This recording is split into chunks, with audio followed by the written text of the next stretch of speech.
বলা হচ্ছে কোনো এলাকার পানির চাহিদার একটা অঙ্ক, মানে একটা জায়গায় কী পরিমাণ পানি লাগে আর কি। এর কোনো এলাকার জনসংখ্যা হচ্ছে 20 লাখ দেওয়া আছে। যদি জনসংখ্যা 5% হারে বৃদ্ধি পায় তাহলে 20 বছর পরে, তাহলে 5% 25 বছর বৃদ্ধির হার হচ্ছে 5%। 100 জনে 5 জন, আচ্ছা 5 জন বৃদ্ধি পায়, 100 জনে 5 জন, তাহলে 20 বছর পরে ওইখানে পানির চাহিদা কত হবে, এবং এখানে মাথা পিছু পানির চাহিদা আছে 100 লিটার। এখানে 5% হারে বৃদ্ধি পায় হচ্ছে জনসংখ্যা 20 লাখ, প্রতি বছর 5% বৃদ্ধি পায়, 100 জনে 5 জন, 20 বছর পরে হচ্ছে কেমন পানির চাহিদা হবে। এখানে যে আছে মাথা পিছু যদি পানি ব্যবহার করে 100 লিটার।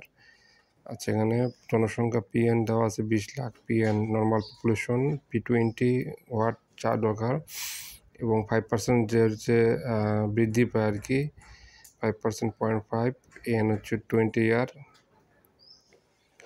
তাহলে এখানে ফর্মুলা হচ্ছে এটা P20 = PN 1 + R N। PN হচ্ছে এখানে মান দেওয়া আছে, 1 + R হচ্ছে 0.5 রেট আর কি, জনসংখ্যা পপুলেশন রেট ইন্টু N হচ্ছে 20। তাহলে এতজন, হ্যাঁ P20 মানে এতজন হচ্ছে 20 বছর পর ওই এলাকার পানির চাহিদা কত হবে, এটা হচ্ছে 20 বছর পরে জনসংখ্যা। এই ফর্মুলার মাধ্যমে বের করতে হবে আর কি, PN 1 + R ইন্টু N। এখানে এমন দেওয়া আছে 5% হার যেটা, সেটা হচ্ছে আর মানে হচ্ছে রেট। আচ্ছা, এখানে একজন ব্যবহার করে হচ্ছে 1 লিটার পানি, মাথা পিছু পানি একজন 1 লিটার, তাহলে এতজন ব্যবহার করে এত লিটার পানি, এটা হচ্ছে অ্যান্সার। এখানে যদি 20 লাখের জায়গায় যত থাকে এটা কোনো ফ্যাক্ট না, এবং যেখানে জনসংখ্যার হারটা 5% জায়গায় 10%, 20%, এখানে 20-এর জায়গায় যদি 30 থাকে এটাও ফ্যাক্ট না, এবং মান ভ্যালু যাই থাকে এই ফর্মুলা অনুযায়ী করতে হবে।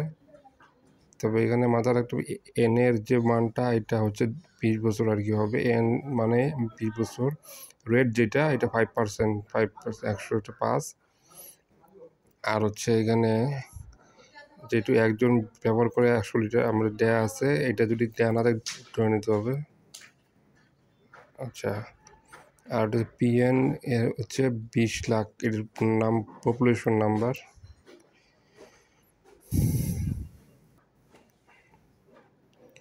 তো এইভাবে যতজন আর কি আছে ততজনের টোটাল হচ্ছে অ্যামাউন্ট, পানির হচ্ছে অ্যামাউন্টটা বের করতে হবে আর কি। 20 বছর পর হোক, 30 বছর পর হোক, এটা হচ্ছে বের করা যাবে, যাই থাকে আর কি। এবং জনসংখ্যার রেট যাই থাকে, জাস্ট ভ্যালুটা চেঞ্জ হবে আর কি, এখানে যা আছে সব ভ্যালুটা আর কি চেঞ্জ হবে।